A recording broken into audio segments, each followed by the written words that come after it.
हम पढ़ाएंगे कक्षा 10 प्रश्नावली 1.1 का क्वेश्चन नंबर 2। ये है पार्ट थ्री क्वेश्चन नंबर 2। दर्शाइए कि कोई भी धनात्मक विषम पूर्णांक 6q+1 या 6q+3 या 6q+5 के रूप का होता है जहाँ q कोई पूर्णांक है। तो लिखा है ना, दर्शाइए कि कोई भी धनात्मक विषम पूर्णांक। तो ले लीजिए, माना ए कोई विषम पूर्णांक है जो 6 से बड़ा है, अर्थात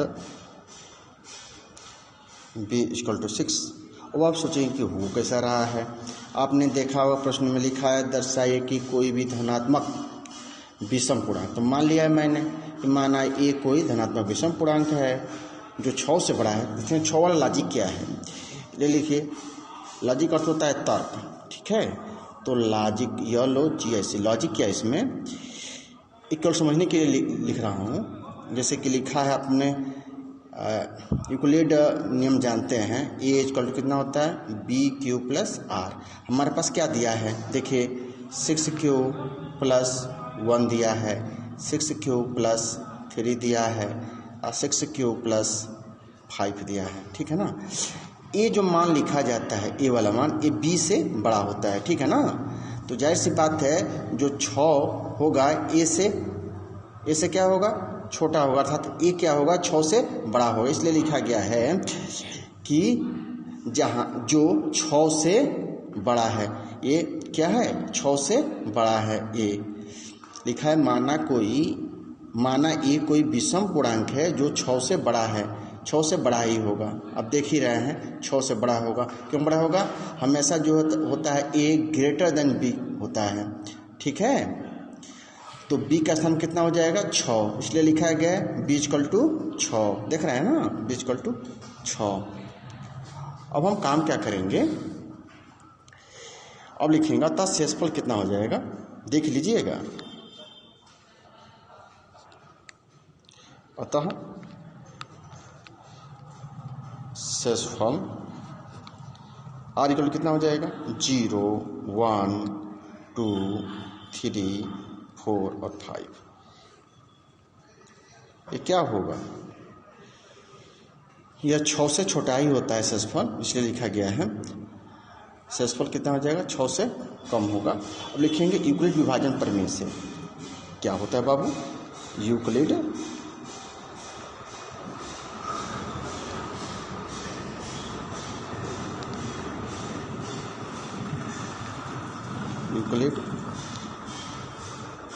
विभाजन प्रमेय से कितना होता है a=bq+r, ठीक है बाबू। अब लिखेंगे केस 1, ठीक है बाबू। लिखिए हमारा फार्मूला क्या होता है, a=bq+r। तो r ले लीजिए कितना, 0, ठीक है ना। क्यों 0 लेंगे, क्योंकि r का मान दिया है 0, 1, 2, 3, 4, 5, 6, ठीक है। तो r कितना ले लेंगे हम 0। अब मान भर दीजिए, इक्वल कितना हो गया, बोलिए। b का स्थान पर 6 दिया है, q हो गई, r के स्थान पर 0 हो गया, तो इक्वल कितना हो गया 6q। अब हम देखेंगे ऊपर आप सवाल में पढ़े होंगे, लिखा क्या था सवाल में, देखिए दर्शाए कि कोई भी धनात्मक विषम पूर्णांक। तो विषम चाहिए, ठीक है, सम नहीं चाहिए। तो ये 6q क्या है, सम है कि विषम है, इसकी जानकारी के लिए करते क्या है, q के स्थान पर हम 1 रख दें, 2 रख दें, 3 रख दें। 1 रखते हैं तो 6 × 1 = 6 आएगा, 2 रखते हैं तो 6 × 2 = 12 हो जाएगा, 3 रखते हैं 6 × 6 = 18 हो जाएगा। और ये सारे नंबर जो आ रहे हैं ये 2 से कट जाएंगी, ठीक है। इसलिए क्या हो जाएगा, यह सम संख्या हो जाएगी। क्या हो जाएगी, सम संख्या हो जाएगी, इसको हम छोड़ देंगे। ठीक है, आगे तरह हम बढ़ेंगे। अब केस सेकेंड चलेंगे हम बाबू। ठीक है, लिखिए केस 2। ठीक है, तो कितना हो जाएगा, A equal to B Q plus R. अब देखिए आर इक्वल टू 1। ठीक है, कितना हो जाएगा, देखते रहिएगा। तो हो गया कितना, ए इक्वल टू 6q प्लस 1। अब देखिए इस समूह के विषम होगा, ध्यान दीजिए। यहाँ पर यदि हम 1 रखते हैं तो 6 1 जा 6 और 1 7 हो गया, विषम संख्या ही हो गई। उसके बाद यदि 2 रखते हैं तो 6 2 जा 12 और 1 13, ये भी विषम संख्या हो गई। तो विषम संख्याएं क्या होती हैं, इसके पहले हमने बताया है, जो संख्याएं 2 से नहीं कटेंगी वे विषम संख्या होंगी। तो 6 दूनी 12 1 13 कटेगा नहीं, इसलिए 13 क्या होगी, विषम संख्या हो जाएगी, जो 2 से नहीं कटेगी। क्या हो जाएगी, विषम संख्या, विषम संख्या। ठीक है जी, यही क्वेश्चन आप ले लीजिए 1। अब लिखिए, अब केस 3 में चलिए बाबू, चलिए केस 3 में चलिए, लिखिए केस 3।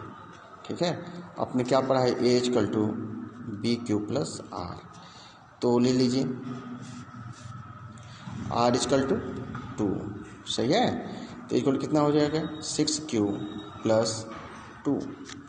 अब यहाँ पर समय की विषम जानकारी के लिए क्या करते हैं, q का स्थान पर कोई भी मान रखिए, आप रखिए मान लीजिए 1 रखते हैं, तो 6 1 जा 6 और 2 8 हो गया, ये 2 से कट जाएगा, इसलिए सम संख्या हो जाएगी। कोई भी मान रखेंगे तो सम संख्या ही आएगी, तो इसको हम सम वाले को छोड़ देंगे। ठीक है, अब चलते हैं केस 4 में। तो ए इक्वल कितना हो गया, सॉरी ये हो जाएगा बी क्यू प्लस आर। तो आर इक्वल कितना लिख देंगे, 3। ठीक है जी, रखिए। तो ए इक्वल कितना हो गया, 6q प्लस 3। अब q का स्थान पर कोई भी मान रखिए, 1 रखिए, 2 रखिए, 3 रखिए, 6 3 जा 18 19 20 21, कितना हो गया 21, 2 से कटेगा नहीं कटेगा 21, इसलिए क्या हो जाएगा, विषम संख्या। तो इसको ले लेंगे इक्वेशन सेकेंड, ये हो जाएगी कौन सी, विषम संख्या। सवाल में कह रहा है विषम संख्या की बात, इसलिए हम विषम संख्या ही लेंगे। ठीक है, अब लिखेंगे केस 4, केस 5 है ना बाबू, केस 5। तो केस 5 में क्या हो जाएगा,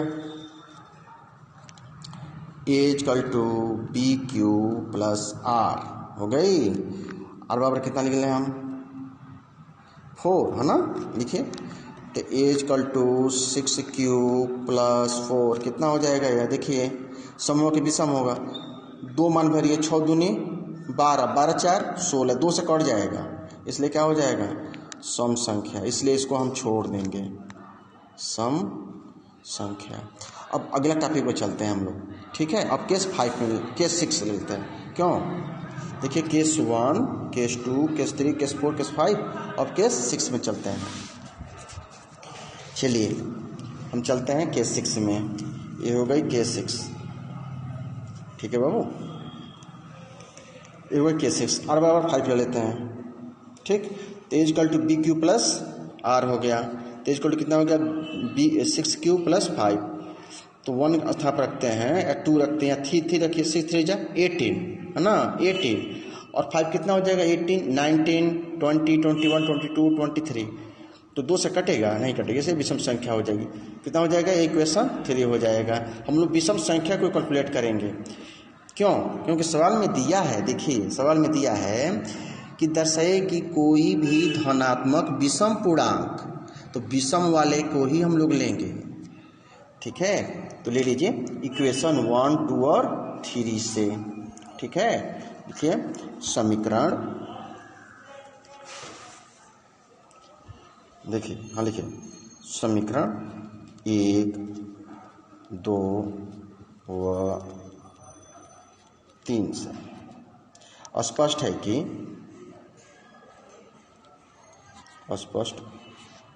कि सभी धनात्मक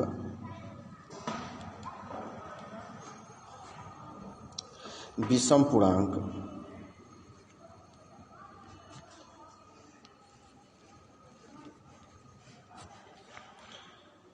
six q plus one comma 6q plus 3, यही दिया है ना। देखिए वन में क्या है, इक्वेशन वन में देखिएगा 6q प्लस वन है, इक्वेशन थ्री में देखिए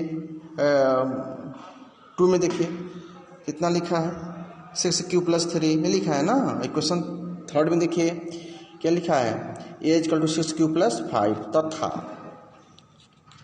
a इक्वल टू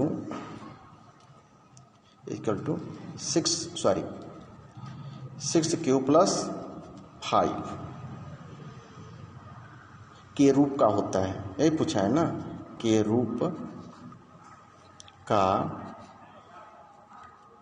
होता है, यही आपकी आंसर हो जाएगी। ठीक है बाबू। अच्छा अब देखिए प्रश्न नंबर 3, ठीक है ना।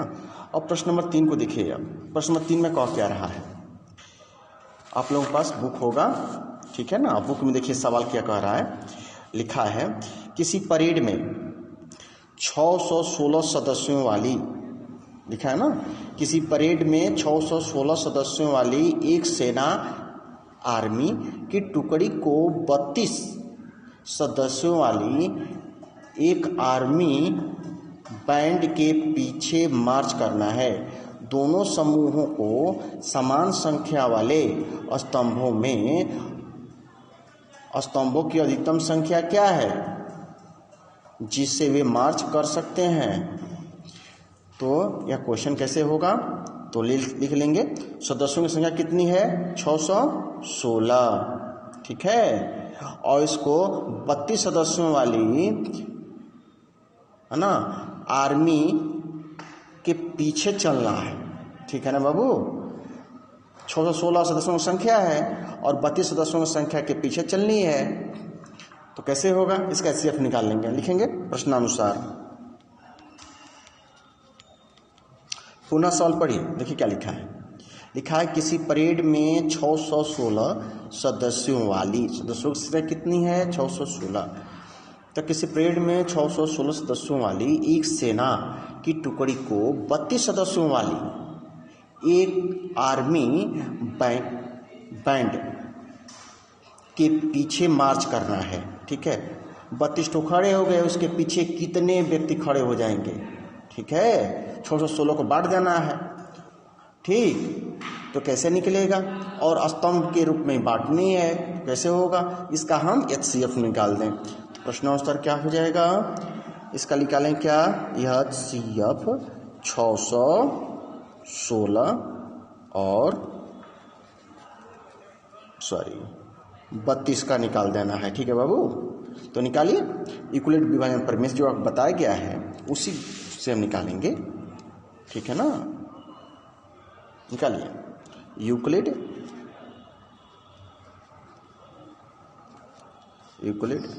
विभाजन प्रमेय से, ठीक है जी। क्या होता है, A greater than B, A equal to BQ plus R, ठीक है। तो A का स्थान हो जाएगा 616 ग्रेटर देन 32, ठीक है। अब लिखेंगे चरण वन, देखिए बाबू चरण वन में क्या लिखेंगे हम लोग, इसी बात को हम देखेंगे। तो चरण में क्या हो जाएगा, 600, हाँ बड़ी संख्या लिखते हैं, पहले देख लीजिएगा 616 लिखते हैं, छोटी संख्या इधर लिख देते हैं, ठीक है। और बड़ी संख्या में लिखा है ना 616 में हम 32 से भाग दे देंगे, ठीक है। तो भाग देंगे तो 32 दूनी कितना, तो 64 होता है, तो एक बार जाएगा, हो जाएगा 32, ठीक है। 11 में से 2 गया 9, यहाँ बचेगा 5, 5 में 3 गया, 5 में से 3 गया 2, ये हो जाएगा 6। अब कितने बार जाएगा देखिए, 10 बार जाता है तो 320 हो जाएगा, ये 296 ही है, तो 9 बार जाएगा, ठीक है। तो 9 दूनी 18 का 8, 7 मैल 1, 29 27 1 28, ये हो जाएगा यहाँ पर कर जाएगा तो 16 हो जाएगा, यहाँ पर 8 हो जाएगा, 16 में 60 गया 8, ये हो जाएगा 0, हो जाएगा 0, ये हो जाएगा शेषफल 8, ठीक है। तो कितने बार गया है बाबू? 19 बार गया है ना, और ये हो जाएगा शेषफल 8। अब करते क्या है हम लोग, चरण 2 लिखते हैं, चरण 2, ठीक है। अब यह जो पोर्शन है हम इसको यहाँ पर रखते हैं, इन्हें करते हैं, और छोटे वाले को यहाँ रखते हैं, और फिर से हम भाग देना शुरू करते हैं। 32 में हम 8 से भाग देंगे, यही ना, बड़े वाले छोटे वाले से भाग देंगे। तो 8 चौके 32, 0 0 घटाते हैं, ठीक है। तो 8 का कितना बार भाग गया है? 4 बार, तो 8 गुणे 4, शेषफल कितना आ गया? 0। कब तक भाग देते हैं? जब तक कि शेषफल 0 न हो जाए। और अंतिम बार किस संख्या से कटा है? 8 से कटा है, तो HCF कितना हो जाएगा? 8, ठीक है।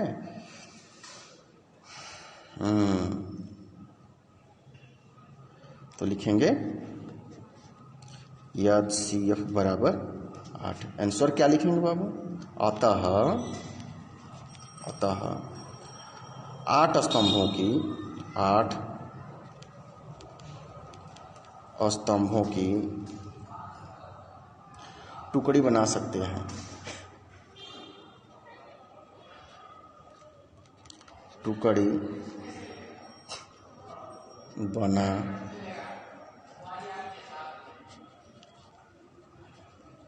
सकते हैं, टुकड़ी बना सकते हैं, ये आपका आंसर हो जाएगी, ठीक है। अब हम क्वेश्चन पढ़ेंगे, क्वेश्चन नंबर 4। क्या पढ़ेंगे? Question number 4। आइए देखते हैं।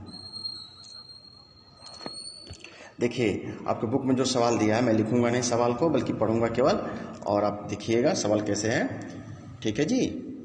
तो देखिए लिखा है, यूक्लिड विभाजन प्रमेय का प्रयोग करके दर्शाइए कि किसी धनात्मक पूर्णांक का वर्ग किसी पूर्णांक यम के लिए 3m+1 के रूप का होता है। ध्यान से सुन लीजिएगा सवाल, ठीक है ना। तो मान लीजिए इसमें भी माना पूर्णांक ए के लिए, तो ले लीजिए माना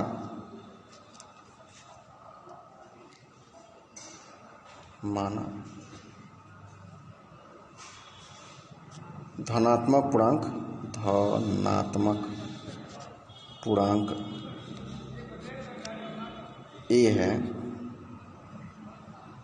ना, जो 3 से बड़ा है, यही ना जी, जो 3 से बड़ा है, अर्थात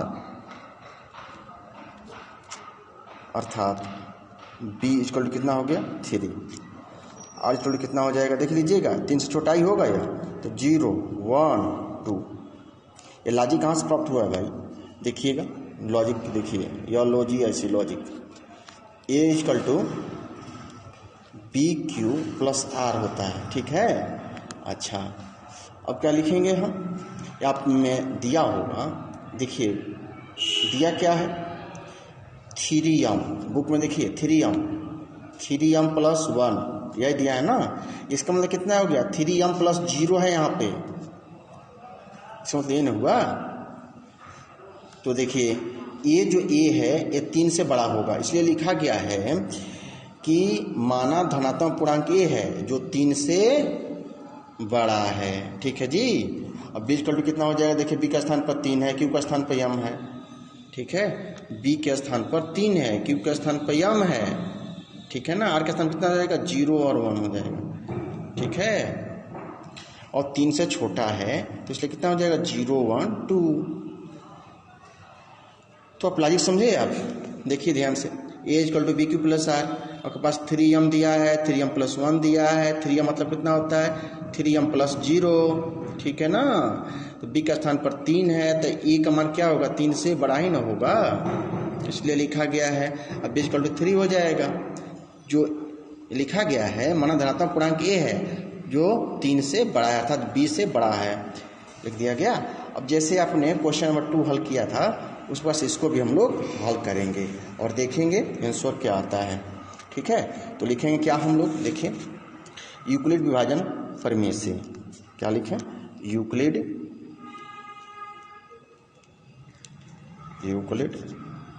विभाजन प्रमेय से। ठीक है, कितना हो जाएगा, a equal to B Q plus r. ठीक है, अब लिखेंगे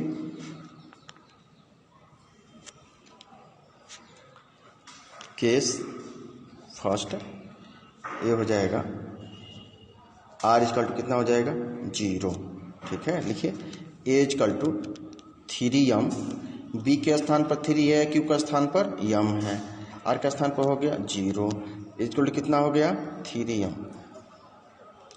अब सवाल पढ़िए, पुनः दोबारा पढ़िए।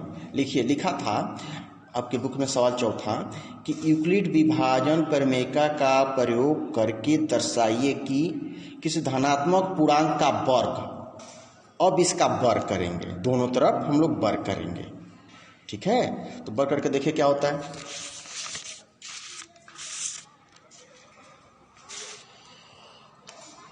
तो चलिए, आपके पास कितना आ गया, ए इजकल टू, हाँ देखिए ए इजकल टू कितना हो गया 3m, वर्ग कर दीजिए, दोनों पक्षों का वर्ग करने पर, जल्दी जल्दी कीजिए, कितना हो जाएगा a पावर 2, ये हो जाएगा 3m पावर 2, कितना हो जाएगा a स्क्वायर बराबर 9m का स्क्वायर। ठीक है ना। अच्छा, आपको लाना है 3m के रूप में, ध्यान दीजिएगा, स्क्वायर स्क्वायर कितना हो जाएगा, ये 3 का मान लीजिए, कितना हो जाएगा 3m का स्क्वायर। ठीक है, तो मान लेंगे, माना लेट ना m is equal to 3m power 2 कितना हो जाएगा, इसलिए ए स्क्वायर इक्वल कितना हो जाएगा 3m। ठीक है, ये हो जाएगा समीकरण नंबर 1। ठीक, अब लिखिए केस 2, क्या लिखेंगे, केस 2 लिखिए, अब क्या लिखेंगे, a equal to B Q plus r equal to 1 रख दें मान, क्यों रखिए, कितना हो जाएगा a equal to 3m plus 1।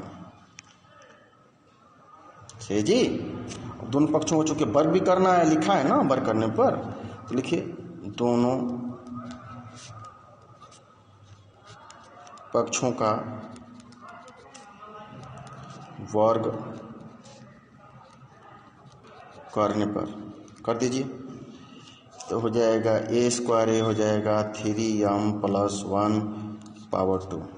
आपने पढ़ा होगा, क्या पढ़ा है भाई, चूंकि a प्लस बी पावर 2 बराबर कितना होता है जी, A square plus B square plus 2ab, यही ना होता है, या क्या होता है A square plus 2ab plus B square, ये दोनों में से कुछ भी हो सकता है। ठीक है, तो हम लोग काम करें, लिखें, चलिए लिखते हैं, कितना हो जाएगा जी, चलो देखो, ए स्क्वायर इक्वल कितना हो जाएगा, ए स्क्वायर इट मीन 9m का स्क्वायर, ए स्क्वायर प्लस बी स्क्वायर है ना प्लस 2ab, तो 2 इंटू ए के स्थान पर हो जाएगा 3m, बी के स्थान पर हो जाएगा आपका 1, और प्लस बी स्क्वायर, बी का मतलब कि 1 पावर 2। ये कैसे हुआ है, ए स्क्वायर यानी 3m पावर 2 यानी 9m का स्क्वायर प्लस 2ab, तो 2a के स्थान पर 3m और बी के स्थान पर 1। ठीक है जी। अच्छा, अब प्लस बी का स्क्वायर यानी बी पावर 2 कर दीजिए, कितना हो जाएगा जी, ए स्क्वायर प्लस कितना हो जाएगा 9m का स्क्वायर प्लस 6m है ना प्लस 1। ठीक है जी। अब हम लोग एक काम करते हैं, यहाँ से लेकर के, देख रहे हैं ना, यहाँ से लेकर के यहाँ तक हम m कॉमन ले सकते हैं, सॉरी 3 कॉमन ले सकते हैं। क्या कॉमन ले सकते हैं? 3। चलिए कॉमन ले लीजिए, लीजिए 3 कॉमन ले लीजिए। तो ए स्क्वायर कितना हो जाएगा? 3 कॉमन लेंगे तो 3m का स्क्वायर प्लस 3 दूनी 6 6m 3 दूनी 6 सही है, प्लस 1। हमने 3 कॉमन क्यों लिया है समझे? क्योंकि हमारे प्रश्न में क्या दिया था? यूक्लिड विभाजन प्रमेय का प्रयोग करके दर्शाइए कि किसी धनात्मक पूर्णांक का वर्ग किसी पूर्णांक m के लिए 3m प्लस 1, तो 3 आना चाहिए, इसलिए मैंने 3 कॉमन लिया है। इतना हो गया ना। तो इसको आप मान लीजिए, लेट 3m का square plus 2m equal to m ले लीजिए, कितना हो जाएगा? इसलिए m का स्क्वायर कितना हो जाएगा? 3m plus 1। ये हो जाएगा समीकरण नंबर 2। ठीक है जी। अच्छा, इतना हो गई ना।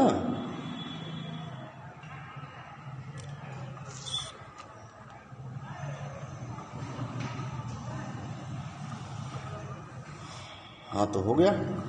अब हम लिख सकते हैं क्या? अब वैसे ही लिखेंगे जिस प्रकार से प्रश्न नंबर 2 में हम लोगों ने लिखा था, हम लोग वैसे ही लिखेंगे।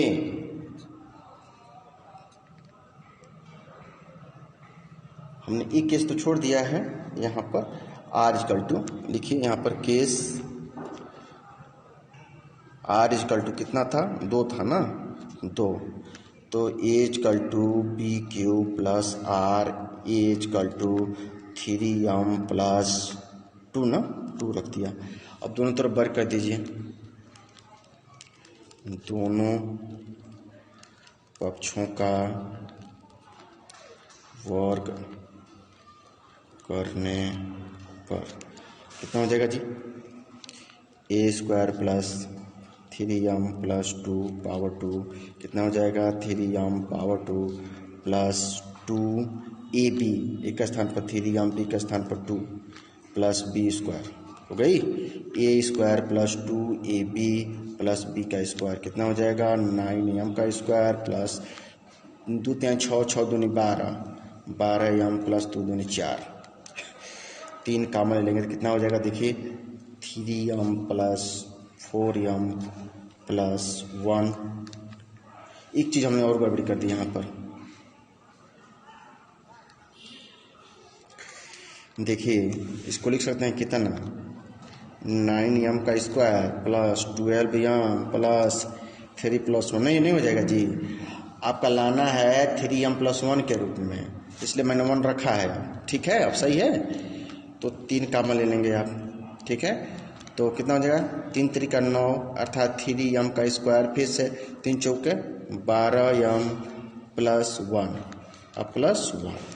अब इसको आप m मान लीजिए, लेट है ना, लेट मान लेंगे 3m power 2 plus 4m plus 1 equal to capital M। कितना हो जाएगा? ए स्क्वायर बार कितना हो जाएगा? 3m प्लस 1 हो जाएगा समीकरण नंबर 3। ठीक है ना।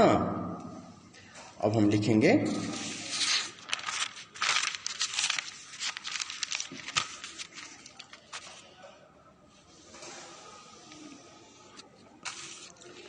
है ना, अब हम लिखेंगे क्या बाबू?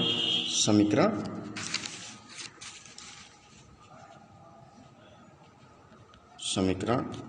1 2 व 3 से स्पष्ट है कि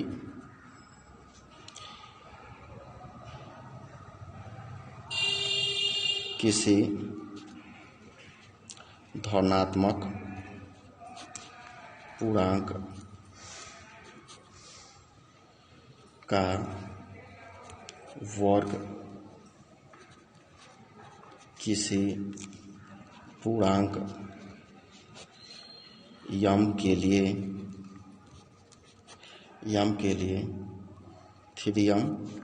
3m प्लस 1 के रूप का होता है। आपका ये आंसर हो जाएगा। ठीक है।